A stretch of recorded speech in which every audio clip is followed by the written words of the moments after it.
Arganissima, New York.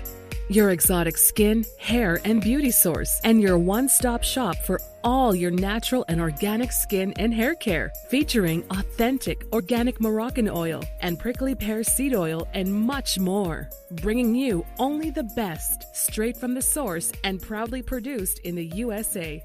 So what are you waiting for? Shop today at www.arganissima.com. Arganissima, New York. Your beauty is our...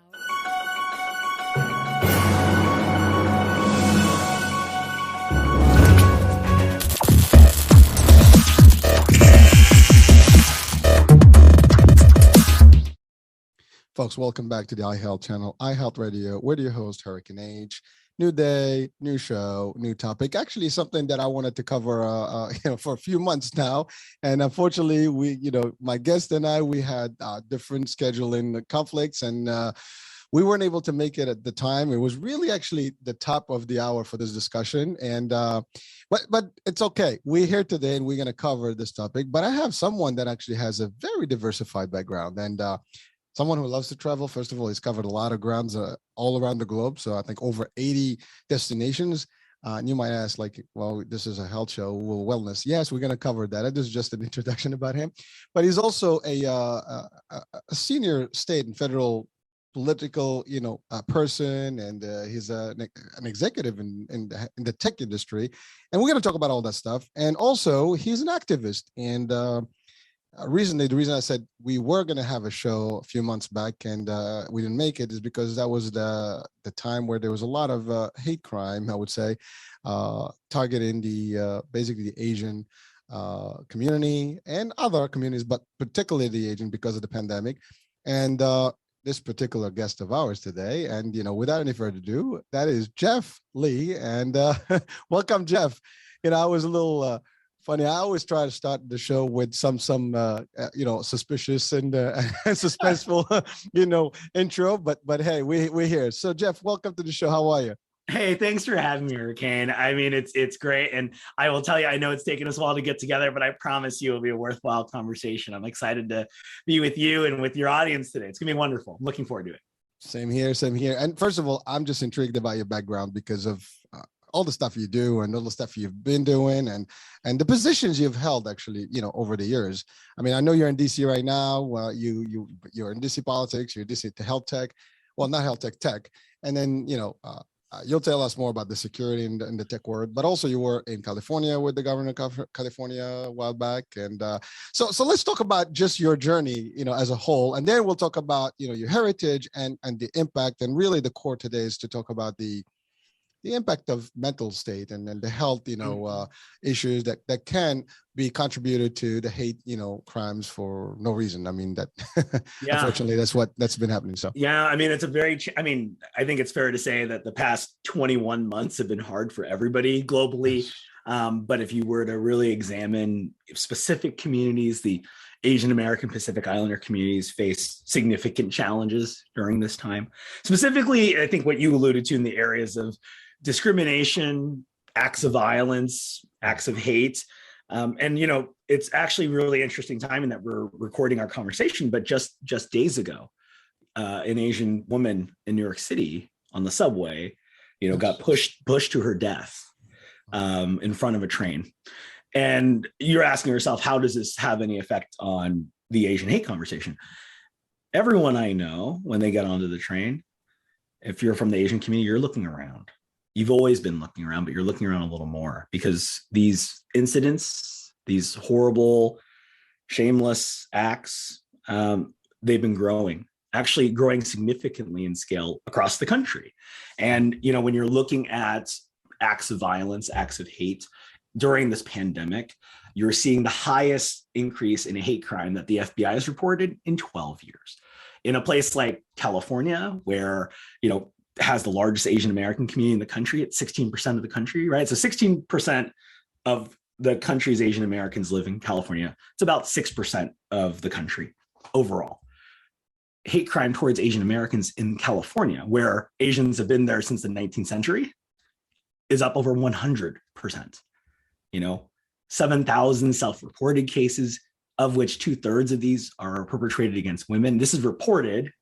So there's probably much higher. Sure. But I want you to think when this incident happens, it puts this cold chill across every person in the community's spine, because it could be their mom, it could be their sister, it could be their daughter, and they've been dealing with this for quite some time. But in our cultures, which, by the way, 50 or so ethnicities, 100 languages, we're taught at a very early age to not talk about it, because we should be grateful and just happy to be in this obviously amazing country. We should be grateful for being here, despite all of these things. And during the pandemic, early on, Asian Americans were being scapegoated for some of the ills that COVID-19 presented, obviously falsely. But that was a trend that was quite significant and affected every single person in the community I could think of in all the small ways, right? Ranging from sort of the shifty looks that you'd get in the supermarket to random strangers coming up to you and being aggressive to you, me being spit on in public spaces, which has happened to me. I don't consider myself the most natural spitted targets, but that happened. And that really did inspire me to be more active and engaged in these processes, which was hard because, again, as an Asian American, you've spent your whole life trying to fit in, right? And even though I've had a career that's ranged wildly, in what you alluded to, in the areas of public service and international relations, and now in technology at some of the highest levels, there is still a sense that you don't fit in. There's still a sense you're not a leader and that you're not valued. And for me, one of the most important messages to highlight to members of our community, but also to the broader community, like I say, future allies like yourself and others, is that there's a lot of horrible things happening in the world, but we don't think about this community to have faced this discrimination. No, even though this is something that's gone beyond the time of the pandemic. It's highlighted even more so in the public health crisis, right? They call it the twindemic, right? So you have the ills of the pandemic, including health indicators, economic indicators, but also the acts of, very blatant racism that do have effects in the health expectations in the community. And that has significant impacts of how the community is sort of facing these challenges. And now they're fighting back. Now they're speaking up more. And that's why we're having this conversation today. I would tell you 3 years ago, there's no way I would ever done a podcast, ever. No way. In fact, when you're in politics, you are trying to avoid public engagement. That's just the design, right? And here we are talking because there's things that we should talk about and have an honest dialogue with folks maybe who haven't thought about this issue in these ways before. Well, thank you, Jeff. I mean, you're covering a lot of angles there. I mean, literally, we can we can spend a whole day just breaking it down. But for the interest of our show, first of all, I do want to go to your. Of course, your story in terms of your politics and stuff like that, and what drove you to get into, like, really, to your point, the actual activist role that you have today. But I do want, before we get back to that, you mentioned something. I mean, first of all, the statistics that you gave, that's almost scary. I mean, when you think about the percentage of the population, and again, you keyword Asian, and that's the other thing. There are 50 plus, ethnicities within that realm, within that group, and 100 dialects and languages, and that's the other thing. For a lot of folks, they might think that was only like Chinese, targeted, but that's what the key point here is, that it's not just for the Chinese or it's all Asian, Americans have experienced some of this, because people don't make a difference. They look at you and like, oh, Asian, so it might be Chinese or whatever. They see the name, that can be the case, and that's just pure ignorance. But unfortunately, it's driven by fear mostly. And you're right. There was two things. There was the fact that the pandemic started, and because the first hype was it came from China. So that was the biggest thing. I mean, to your point, New York has been one of the targeted areas. I mean, a lot of incidents that that happened in the last 2 years, and you just kind of reported the last one that just happened. But really, it's almost scary to know that a few months back you would walk into any place and people look at you weird, or if you were from the community, you're not feeling safe everywhere you go. You probably feel like, who's gonna, like in your case, you were at the airport and someone literally spat in your face. Go to your country, go home. Yeah, hello. Where am I going to go? Go back to where you come from. Yeah, but you see, that's the other thing. Again, that's why I said it's pure ignorance. I mean, educated people would know the difference. That even if you're an immigrant, this country has been made from immigrants. I mean, other than Native Americans and the indigenous communities, everybody else came from somewhere. And so different waves, different immigrants, but that's it. But no one can claim it, literally, except the originals, right? We're gonna say something.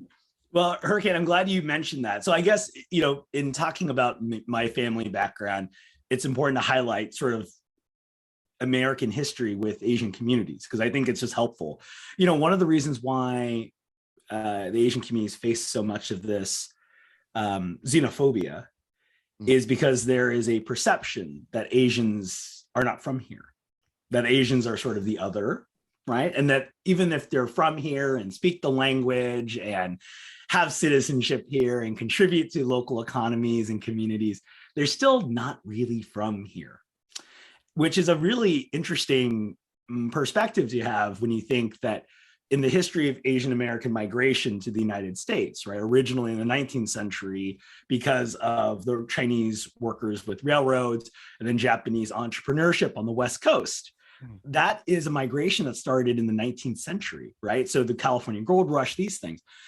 And I say this because the timing of that migration, their arrivals are in most instances earlier than most Irish Americans, German Americans. So why are we not thinking those German Americans are someone else, right?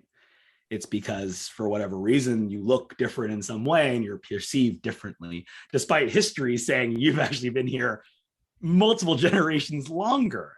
Now, it's important to take a point though, right? We talked about 50 ethnicities or nationalities within this broad cadre of people. A very different migration story for each of these communities, these different waves of legacy, caused largely by insecurity and turmoil around the world, and also the hopes for people to find a better life for their family. This sort of concept, the American dream. So one thing that unifies everybody, right? This concept that an immigrant or a person seeking an opportunity comes to the United States in the hopes of a better life for their family, but actually specifically for their children. Because the truth is, these immigrants that come to the United States, their life is better, but the true upside of the American dream is the potential of their children. And that's the blessing of that dream.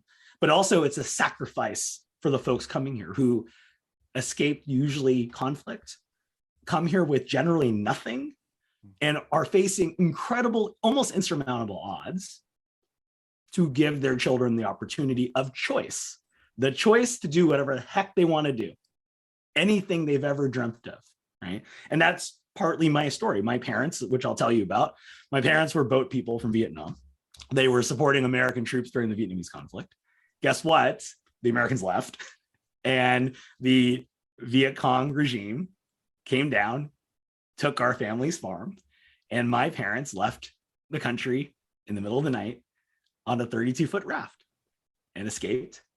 They got picked up by the Thai Navy, and they lived in refugee camps in Thailand and the Philippines for 6 years. Okay, pretty standard story, actually, for Southeast Asia. They didn't land. They landed in California in 1981, and I was born a year after, right? That's recent history. That's 40 years ago coming up. Okay, I'm almost 40, but that's 2 generations ago, the time frame, right? Mm-hmm. So they arrive, they come with nothing, and they start a gardening company in Southern California. And it turns out to be my first job. My first job was working for my dad at age 8, mowing lawns, trimming hedges for very wealthy people. And I learned 3 things about working manual labor. Number 1, working manual labor sucks. It's really important to know. It's really tough work. I admire anybody who works with their hands in the sweat, the blood for a living. It is incredible work. I don't know how people do that 18 hours a day, but my parents did. The second thing I learned about working as a gardener's kid is that people treat you based on what they think your value is. Okay. So when you're the help, you are perceived a certain way. And 3, it always reminded me of the value of education, because education meant choice down the road. So it was good to hit the books. Otherwise, I was going to have to mow lawns forever. I didn't want to do that. So my parents had a classic of immigrant tale. They started their business, had nothing, worked 18 hours a day. I never really saw them. You know, the engine of the truck would start during the morning. The engine of the truck would stop at the middle of the night. That's when they came home. That's when they left. That's when they left. That's when they came home. And then after that, they saved up their money and invested in a chicken farm in southern Georgia. So this is sort of the twist here. So Asians in the South is always interesting, right? When you think about race and class, you sort of think black and white, just stereotypically. So when you're Asian, they don't really know what to do with you, right? I say all this because they moved to Georgia in 2000, and they run this free-range organic chicken farm, 200,000 birds. Okay, so it's not exactly the easiest thing. And I'll just tell you, chickens are total jerks. The tie into this, right, is they got to have complete freedom. They got to work for themselves in an industry that rewarded hard work. They were able to create brand loyalty and really prosper locally in a community that took them in because of their work ethic and because of their contributions. I want to fast forward it though, right? So in March of 2020, so this was, sort of the peak bad part of the pandemic, right? You might recall there were three horrible instances of the virus outbreaking early on. One was in Italy, two was in New York City, and the third, which nobody talks about, but it's important to note, is in southern Georgia, where my parents' farm is. And about 15 minutes away from their farm, there was a funeral. There was a wake. 1,000 people went. Everybody got it. A lot of people died. The whole place was just littered with issues. And as you know from your storytelling in health, rural healthcare ain't that good in this country. Okay. So the hospitals were completely overrun. And this ain't Sloan Kettering. This ain't NYU. This is the middle of nowhere, 3 hours south of Atlanta. If you're lucky, you could make it to Grady Memorial. But guess what? You probably didn't. And then you probably died. That was March 2020, before vaccines, before any of this. But when that wave ended, my parents noticed that their friends they'd known 20 years, had dinner together, saw their kids grow up together, did business together, buried friends together, this sort of thing. They weren't getting much house calls from friends. And not until about the summer, one of the neighbors confessed what was going on. And they said, listen, we really like you, but you're the reason why the virus is here. And I just want you to think, Hurricane, my parents have been in this country for 41 years. And they spent their entire lives trying to build something secretly so that they can say they're a part of this. And in one instance, they were reminded that they will never be a part of that. And it just broke their heart. So they call. And my dad and my mom, they're, typical Asian. They're so cool and collected, right? You could hear it, like the trembling in the voice. And I'll never forget that. When you hear your parents show weakness and vulnerability, you can't shake that. And when my mom and dad told me what happened, I was like, I can't let this happen. I need to say something. Now, you alluded to it earlier. So 6 months earlier so at the time when my parents were going through their situation, just weeks earlier, I was flying for my last work trip. I was laying over in Nevada for a meeting, and I was rushing to the airport because, when you're doing business, you're trying to fit in everything before you fly. And after check-in, after security, I'm getting ready for my flight, and this woman comes up to me. She looks me in the eye. She spits in my face, and she says, "Go back where you come from." And she doesn't mean California or DC, by the way. Just want to tell you, she didn't know I was living in DC. Okay. So I don't think she meant go back to our capital. I don't think she meant that. I think she meant somewhere much farther. And my answer normally would be, I usually try to make a joke when horrible things happen, because I find that's, again, as an Asian, to blend in. I usually tell a joke like, hey, I love going to China, but it's a really long flight. Or, you have to, or like, thank you for this travel suggestion. I think I'll put it on my list. Really appreciate it, right? The issue wasn't being spit on. Being spit on had happened to me before. It's not a great feeling, as you can imagine. What was really hard was watching like a dozen people around me see it happen look at me, turn away like it never happened. And that not only did it not happen, I didn't matter. I was worthless.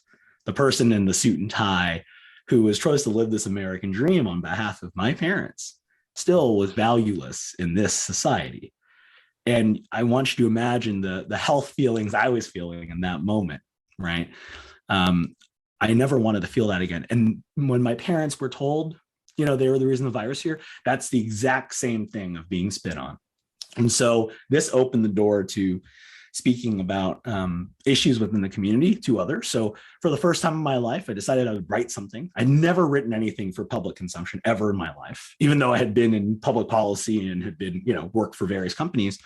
So I wrote a local piece about the contribution of immigrants in the era of COVID-19 as small business owners, as people that were working in essential roles, right? I mean, you might recall, communities of color tended to take these sort of frontline civilian roles.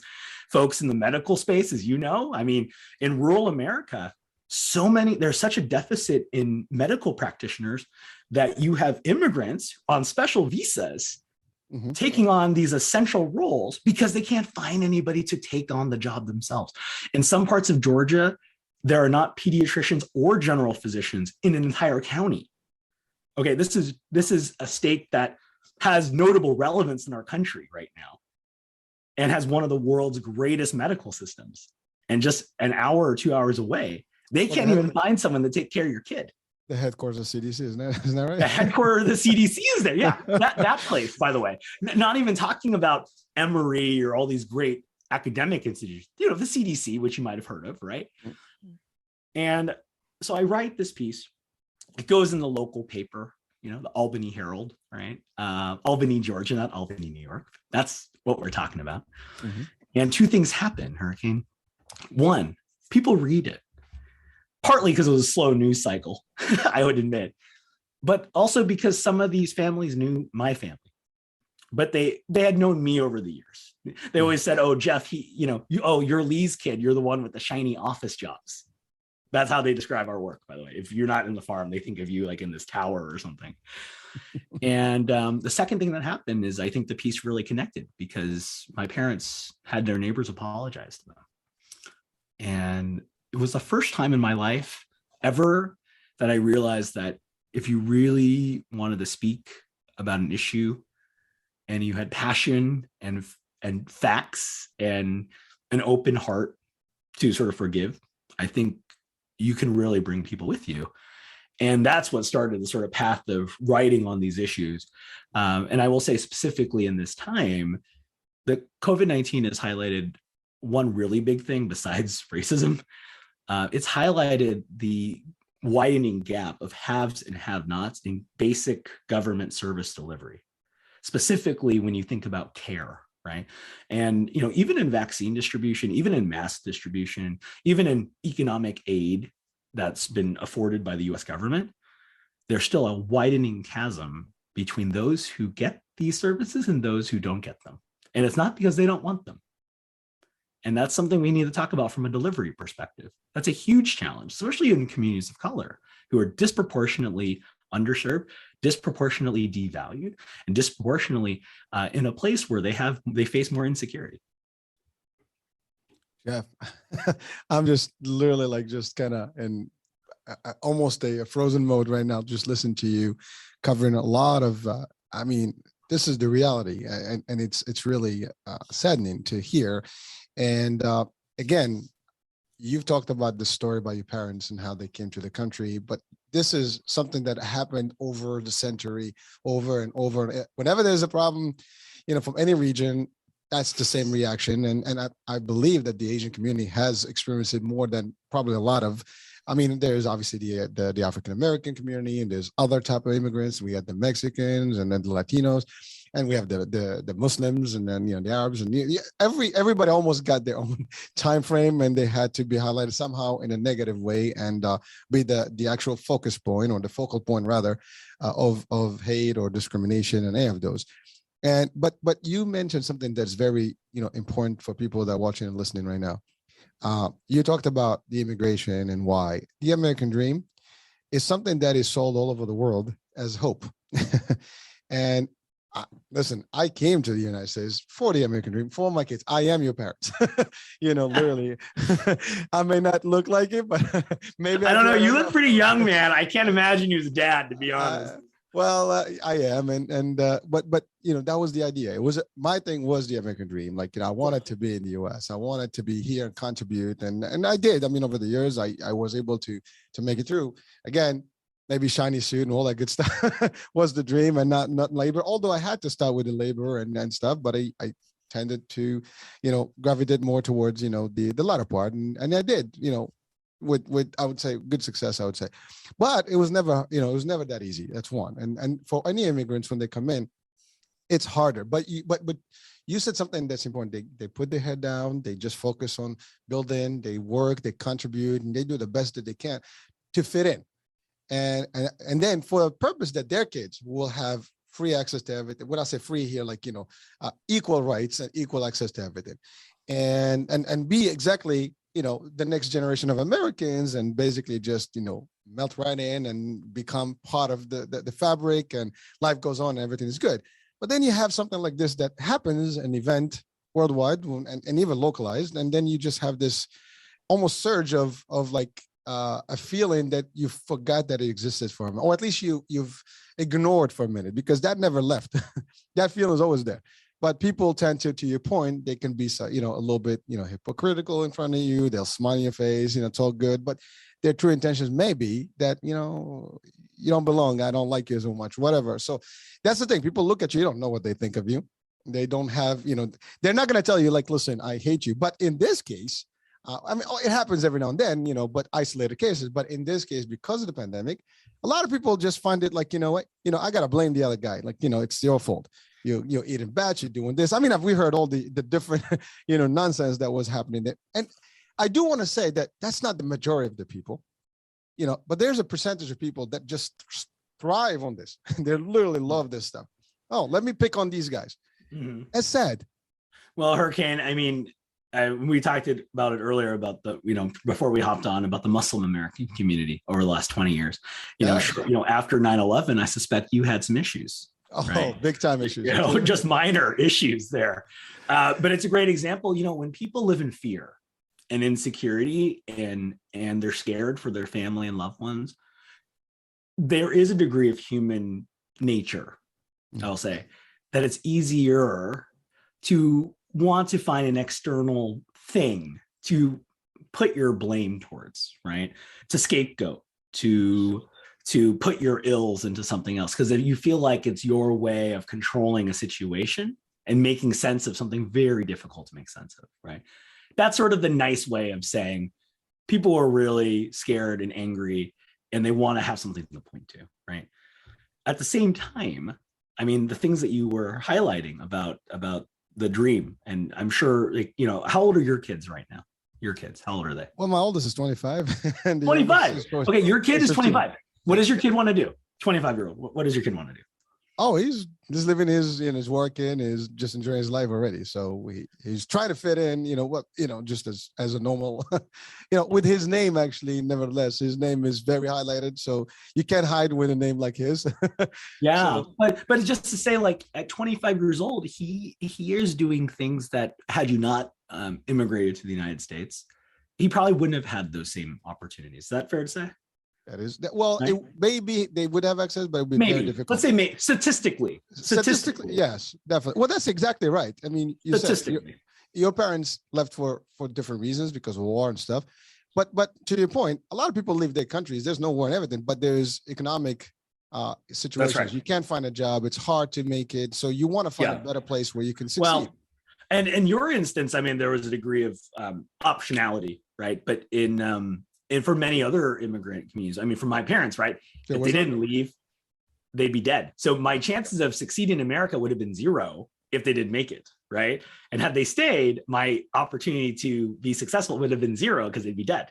That's right. So it's a very different degree of, maybe they'll have a better chance in your life, versus I'm going to leave everything I have ever known, the country that gave me my identity, my status, my being, to come here with nothing and not even the linguistic skills, start from zero, try to figure out the DMV, by the way.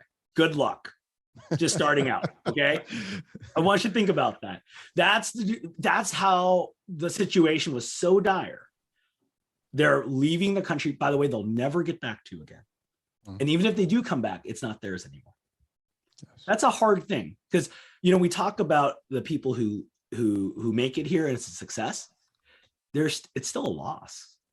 It's still a loss of a part of them.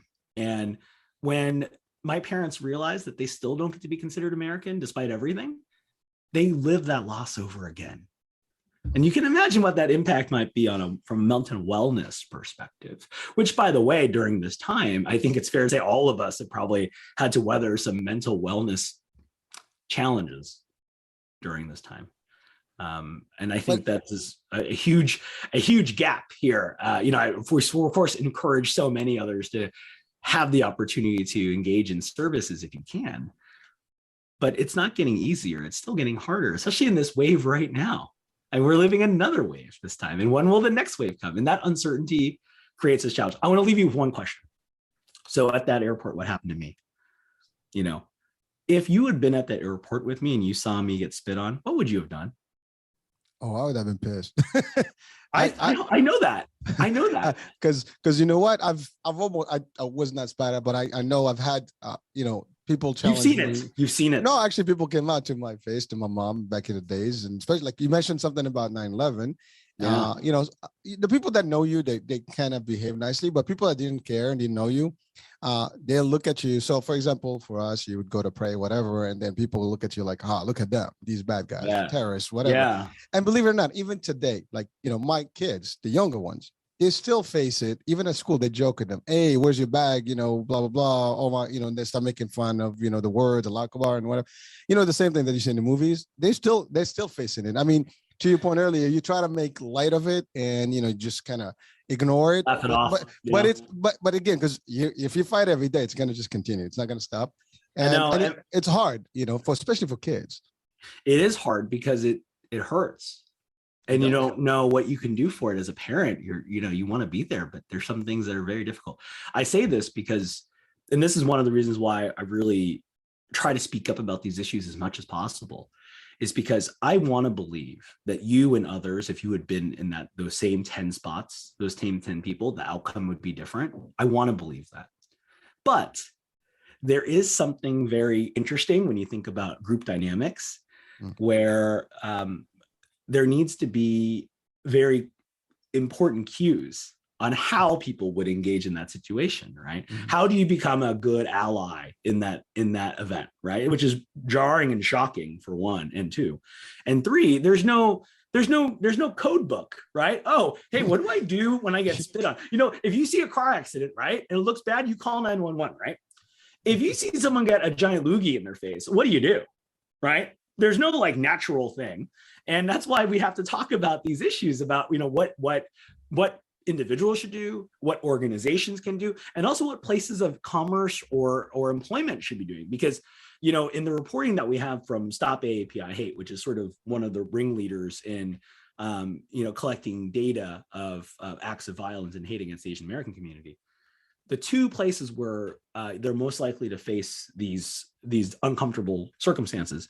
One is in places of transit. So me at an airport is pretty standard, but actually you should see what it looks like at a bus stop or walking down the street. The second place, though, that surprised me, where people face harassment or other sort of weird situations, is actually in the workplace. So employers have a really important role, not just because it's the right thing to do, but also for morale reasons, for fostering a diverse and inclusive culture, you name it. And I encourage business leaders who I speak to when I give trainings and discussions, how important it is to have allyship training, to be able to have a clear roadmap of what you do in these sort of acts of discrimination, like what you do, because if you don't do something, you're kind of complicit in it, right? I mean, you become a bystander. So there has to be a framework of, hey, if something happens, what do I do? A, B, C, D, E. And, Asian Americans Advancing Justice has some of the best training in that space. I'll make sure to get you that for the show notes, please, for others to listen to. 1 hour of your life is worth it. And, I try to tell, HR and diversity officers and various Fortune companies to walk through how these community members communicate, how their life experiences make them different in the economic spaces that they occupy, right? That, just because they're happy to be there doesn't mean they should get passed over for leadership roles and opportunities, for example. So there's a lot of instances that, it's complicated in the public health space, broadly speaking, and in the economic space. But it's just to say, to your point at the very beginning, is to say that, listen, there's a lot of groups that face challenges and discrimination. Some of it's really horrible. Some of it has histories over 400 years, right? In terms of, being enslaved, for example. But it's not to say like Asians are having just a picnic through this time. That's the thing I want to just highlight. It's like, listen, these groups face challenges, especially if they're in the most vulnerable. I'll give you an example in terms of some of the challenges of why the lack of education on Asian Americans is such an issue, right? It's a health issue. It's directly a health issue. So when you put all the groups together, yes, this group does tend to have a higher education rate. Yes, these groups tend to have higher health standards. Yes, these groups tend to have, higher percentages of home ownership. Those are important indicators. When you disaggregate the numbers, Hurricane, what it reveals is a distinct difference in haves and have-nots, largely driven by when they've made it here to this country. So my community, the Vietnamese American community, they are far more likely to have lower high school graduation rates. They are far more likely to have instances in the criminal justice system. They're far more likely to have lower life expectancy than some of their other Asian American peers. Golly, why is that? Right? Some of the structural institutional stuff, right? Other parts of it is the inability to access services just altogether because of English language proficiency challenges, because of cultural bias that they face. These things have significant effects in our society that we don't see because we just blur it all together like it's A-OK. And the federal government and some state governments are working hard. I will just mention one more point. One of the reasons why Asian Americans are still seen as an other is because there is such a lack of understanding of this history. Most recently, just a few days ago, the state of New Jersey passed legislation to include a requirement for K through 12 education on Asian American history. The state of Illinois pushed out similar legislation and was enacted into law last year. I'm not saying it solves things. I'm just saying it helps people understand what this history is of a broader community that's more than, we fought some wars in Korea and Vietnam, and here they are. That's usually the gist of the story, by the way. Usually. Well, I was going to say that. Especially for the Vietnamese American community. Yes, it's a war-driven community technically. So we went there, and the ramifications of that war. There's refugees, and therefore we have a new community. And you're right. The inclusion in legislation and education, all the stuff, and there, there's. Again, recently we've seen in the last decade, I would say there's more shows, there's more programs. And things even on TV and different things that highlight the Asian community more. But you're right, it's still being perceived as maybe one of the denominations within the Asian community, not all of them. You don't have, like for the most part, you'll see more Chinese, maybe more Korean, I don't know. But there will be less, for example, from the other smaller groups. And again, it's just the overall, everybody's lumped up in one place. Even like for us, you mentioned some of the Muslims. There's the Arabs and there's the non-Arabs. So the challenge there is like, there's more Muslims that are not Arabs than actually Arabs. but people don't know that, right? And so and you mentioned something about, for our community, for example, right? You're right. When 9/11 happened, everybody was painted with the same brush. You're all bad people. It doesn't matter. To your point, someone wanted to have, it eases your mind when you have somebody to blame. I wasn't there, I didn't do anything wrong, but you know what? I fit the profile, right? Therefore I am bad. And that's how people look at it. But again, education, it took a whole, 2 decades, and there is remnants there. Movies that were almost like bad to the bone, that, reflected all the bad stuff. to the point that people now they see you like see a woman with a scarf. I mean, they automatically talk to her, in Arabic, or say, "Go to your home," even though she was born in Brooklyn, New York City. Yeah, same concept. Yeah. I mean, she loves pizza and baseball more than anybody, right? Like that sort of thing. Go ahead. No, I was gonna say I see that even in the social media. They're American, as American as they get, just because they look different. Apple pie. That's right. It's apple pie. Sorry, you were going to say something, Jeff.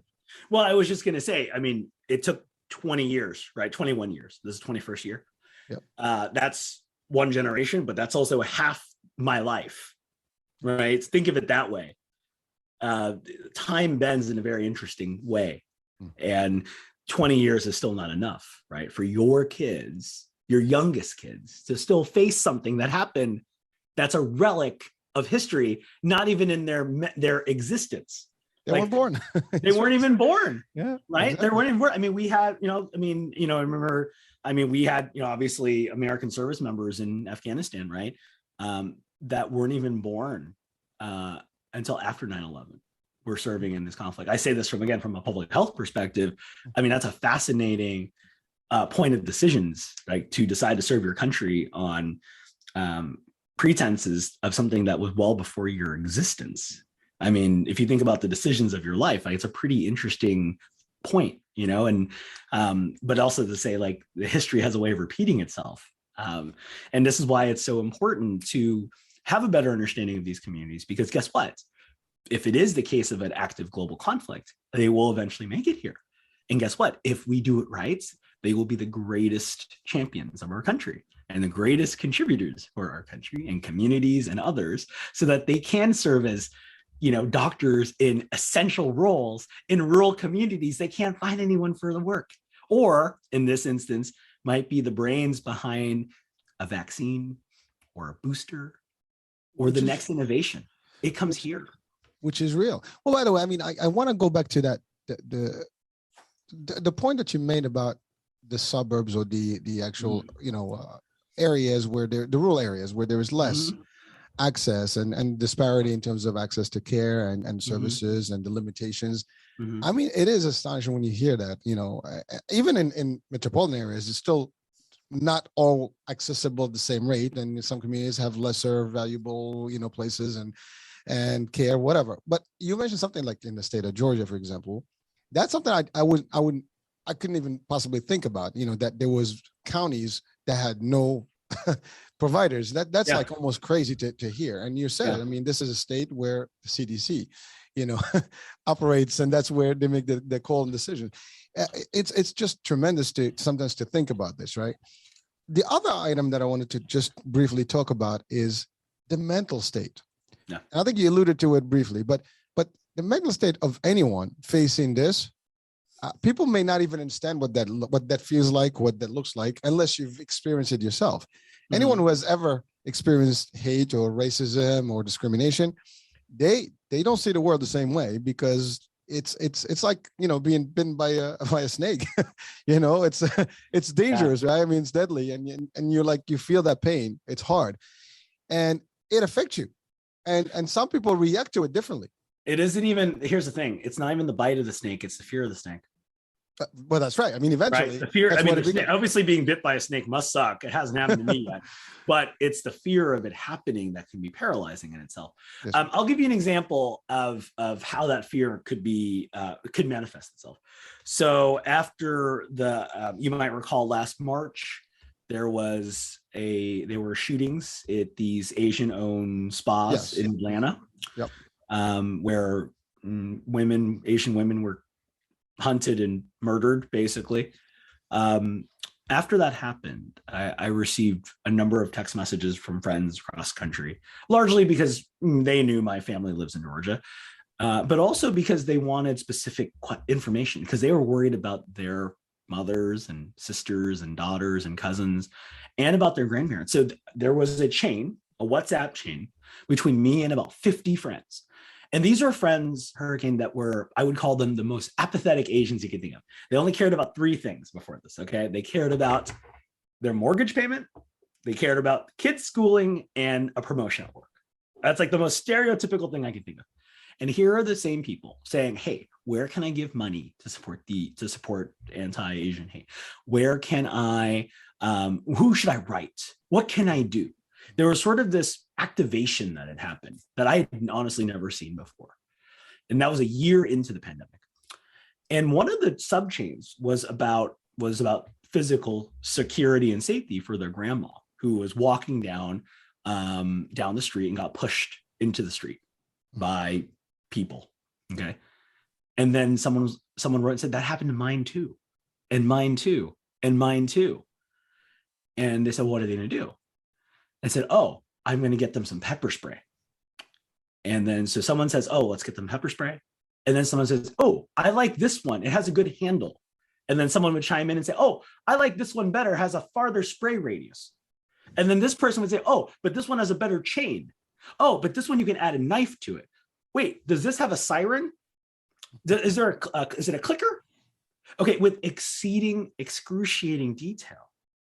And these were friends who, for the most part, had never really interacted with each other before, having this conversation digitally about issues their families have all faced all across the country, all at the same time. I mean, I can't tell. I mean, that sounds like a public health issue to me. I don't know about you. That was a real thing. And guess what? These grandmas are now retrofitted with some of the nicest pepper spray tech I can think of, with exceeding detail.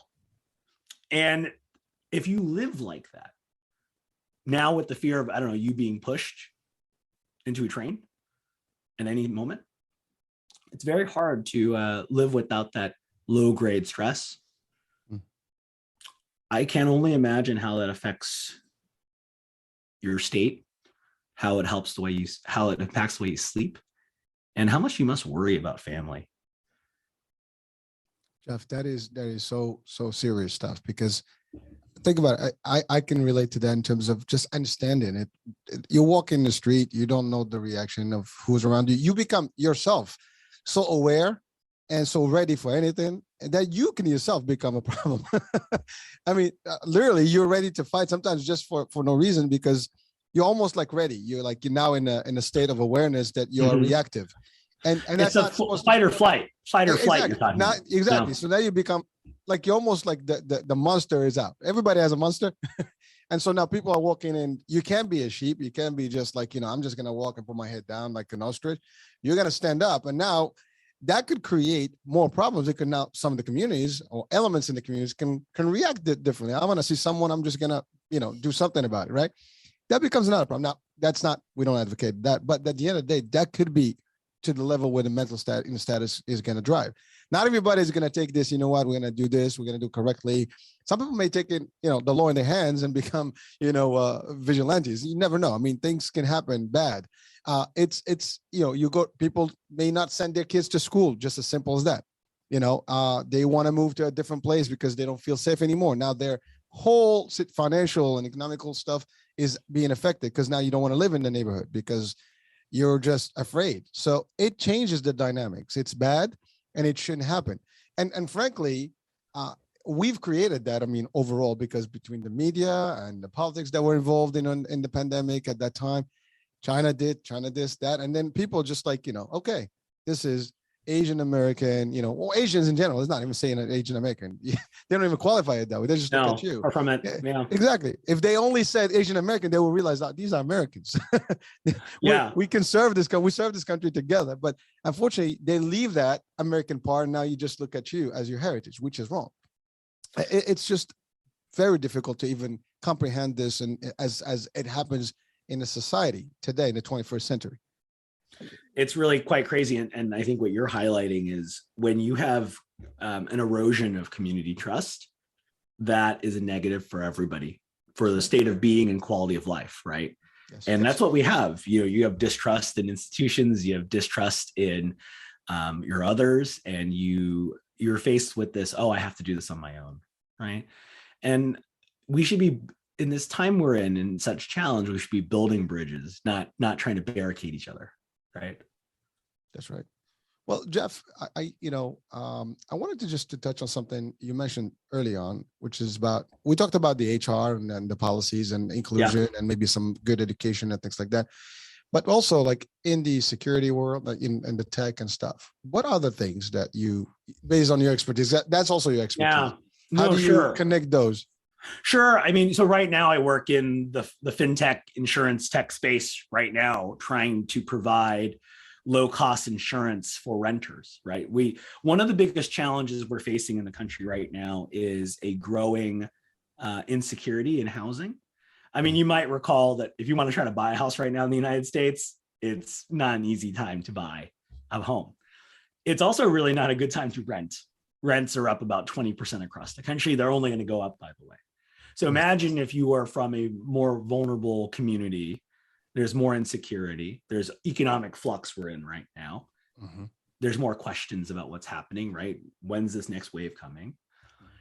And this has resulted in some evictions that we're seeing across the country. Now, thankfully, it hasn't been the same eviction tsunami that we anticipated and hoped to see, but everyone's kind of just waiting for how long they can live somewhere. Now, there's been some delivery of services and money for basic rental assistance. It's not really enough. And so what I'm trying to do is provide more opportunities to reduce barriers for upfront costs. So when you move in somewhere, think about when you moved into your first apartment, right? There's your first month's rent, and then you need a security deposit or the pet deposit or whatever deposit, right? Application fee. And there's two things that happen. You either pay all of that and you get to live there, or you don't pay it and you don't get to live there. That ain't good for you if you have to live there, though. Right. And so trying to provide more options. So instead of a $2,000 security deposit, providing a $10 a month premium instead of paying $2,000 up front, it gives people more options and opportunities. So this is something that I've been trying to work on here for the past year. There's about 2 million policyholders that we have in the US. And I think there's going to be opportunities to do more in trying to alleviate these burdens, right? The weight that people feel when they're making a big move. And as you know, economic mobility sometimes requires physical mobility. It is a really important part. Imagine if you were a young professional just graduating college. Your kid's 25. Imagine your kid moving into a very expensive apartment in Brooklyn because their job is in the city and you have to be there. Or imagine if you are a survivor of domestic violence, how much it would mean for you to have some flexibility. Or maybe if you're someone returned from the criminal justice system and you're trying to have a chance. So these are communities I think about, like, what are we doing to give people the best chance? It's kind of adjacent to that American dream we talked about earlier, but they're already here. What can we do to maximize the chances? And if they succeed, that only helps society. That only reduces burden, and it provides us a better compass of what it takes to provide our citizens and others the opportunities to excel and succeed. Thank you, Jeff. And I want to just to link it now to the racial piece, right? Or the ethnicity piece. Mm-hmm. Have you seen, based on your studies and things like that, have you seen any, influx in maybe discrimination for renters and tenants or even, it's a topic we can talk for another 2 hours. Right? That way we need some drinks, Hurricane. No, the short answer is no surprise. There is more discrimination if you come from communities of color to close on a house. Well, that's been no surprise. But where it's also a systemic thing. You're also less likely to get a line of credit. You're also less likely to get a favorable score. You're also less likely to even know where the listings are. You're also less likely to have a realtor do you a solid. Like these sort of I don't want to go into sort of very specifics, but just big picture, yes.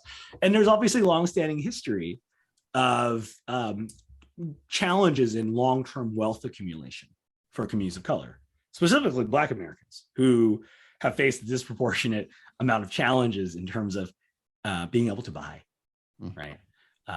Prices are a little different, if you get my drift. Yes. That is pretty common. Now, you're also seeing that at the rental level too, where there's, again, more barriers for these communities than if you were from another community. That is definitely the case. And that's very clear and empirical.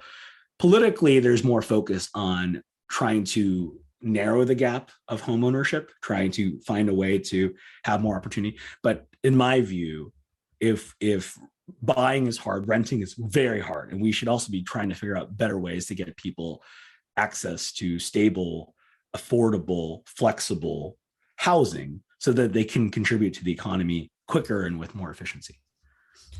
Thank you, Jeff. Well, the one thing I wanted to just maybe, if you do know that the answer is, was there any maybe uptick with the Asian community specifically?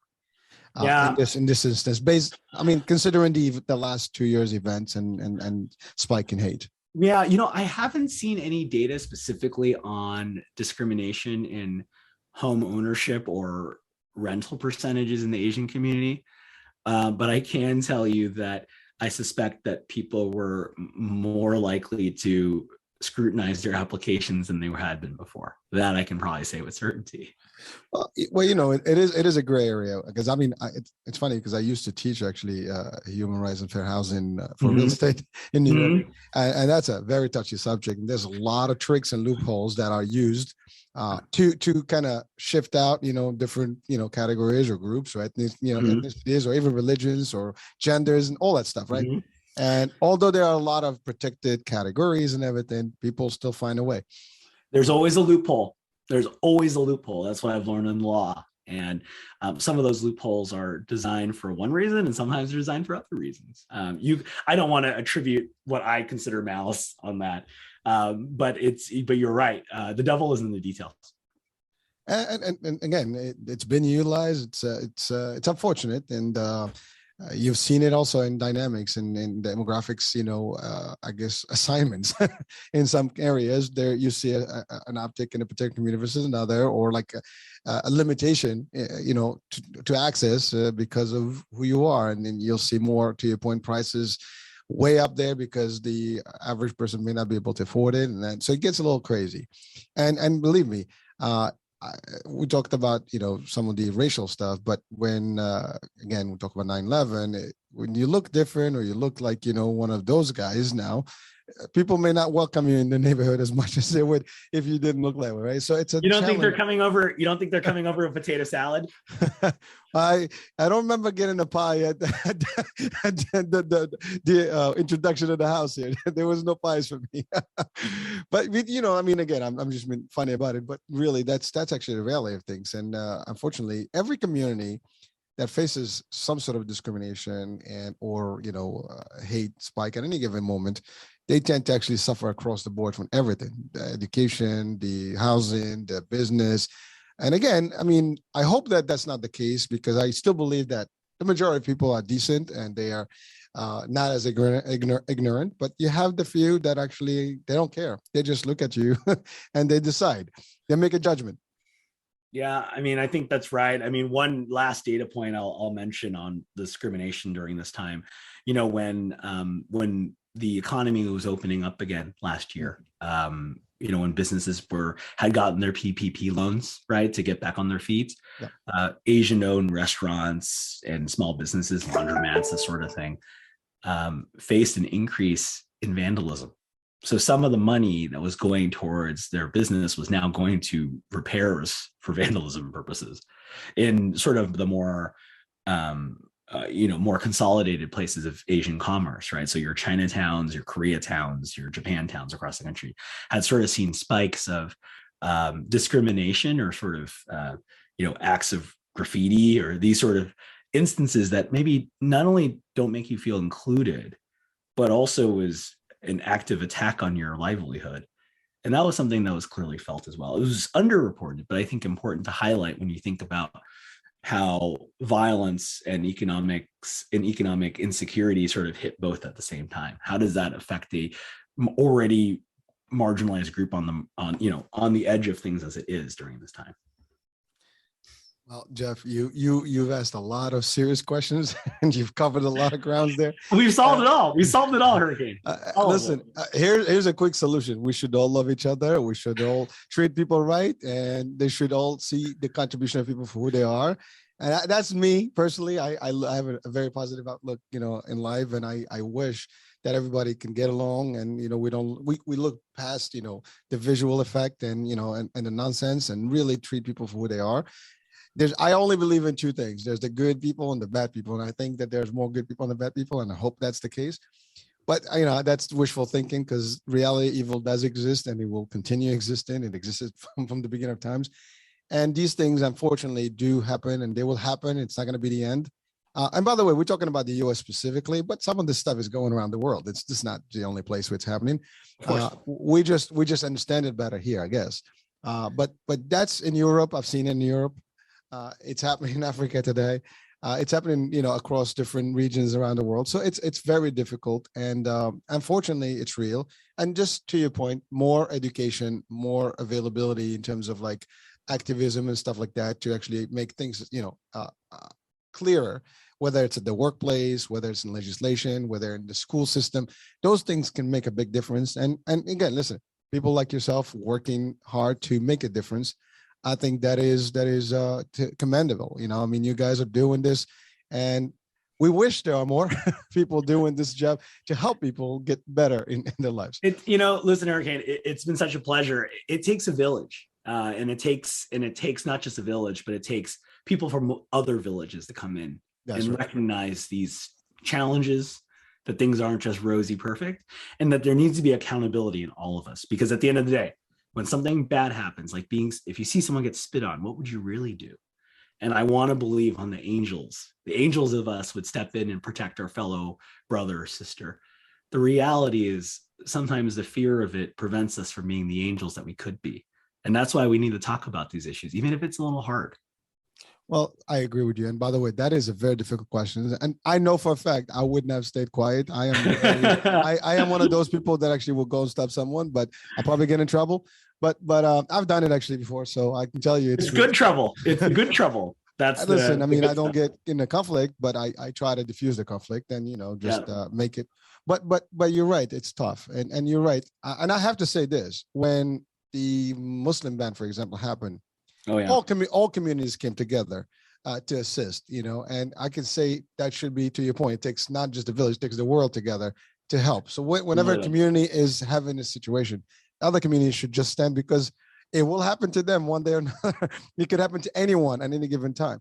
So don't think this is just the other guys. It could happen home as well. And that's actually my view of things. But I always joke about aliens. Only in the face of aliens where all humanity gets together and become one. So I wish we have aliens, and this way we don't have to look at the differences, and we just look at the other guys, and maybe we get friendly with them too. But that's another story. It's bad, Hurricane, if our best bet for solidarity is an alien invasion. So I'm gonna hope that we don't have to get to that situation. Well, I hear what you're saying. But that's really sometimes it. But it's funny, because at the onset of the pandemic, people did come together first, because it was kind of almost like, we're facing the same, evil power. And then all of a sudden, people started like deviating from the source or the core of the focus, and started talking about these nonsense. And then obviously the Asian community got highlighted and become a whole different angle. But listen, I really am enjoying this discussion. I mean, we passed the hour here.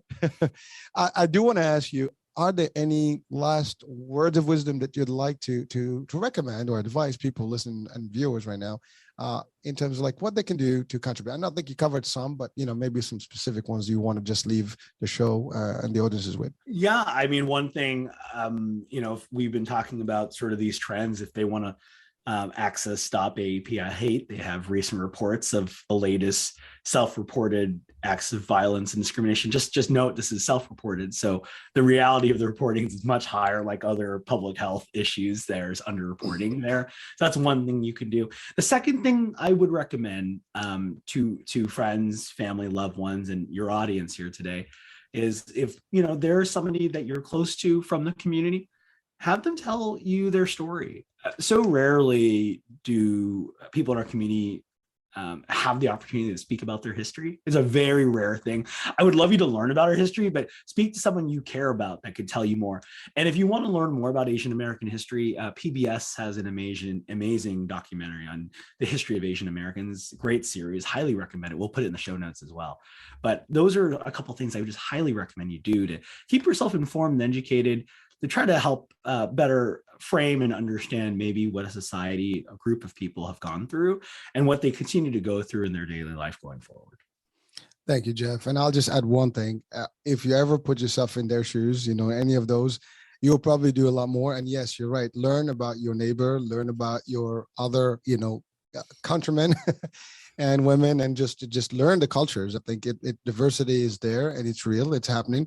And it's not going to end. So let's just learn about everybody else's culture, religion, beliefs, and respect each other. I think that's the bottom line. And by the way, yes, send me those links because I want to add them to the description, and of course people can find them useful.